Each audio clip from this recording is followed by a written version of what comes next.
আমরা একটি কবিতা বলছি। আমি ঝর্ণাঘাটা। আমি সংকল্প আচার্য। পরাণ দুলে, কাশীনাথ সাহা। কি নাম ছেলে? পরাণ দুলে। কোথায় বাড়ি? বেল পাহাড়ি।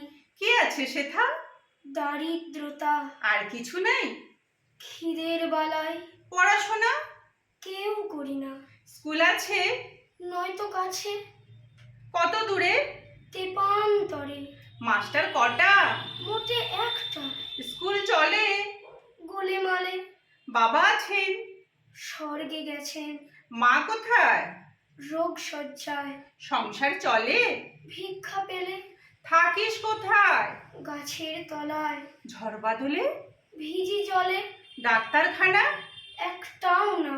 অসুখ বিসুখ? সব ঝাড়ফুঁক। পূজা পার্বণ? শুধু শালবন। হিন্দু না বৌদ্ধ? জনযুদ্ধ। কেন হলি? কি করে বলি? পুলিশ আসে? মাসে মাসে। এসে কি করে? মারে ধরে। তারপরে?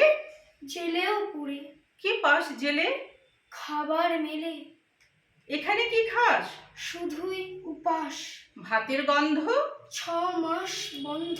বাঁচিস কিসে? সন্ত্রাসে। আচ্ছা চলি, আসবো পরে। এটা বের হবে কাল পেপারে। নমস্কার।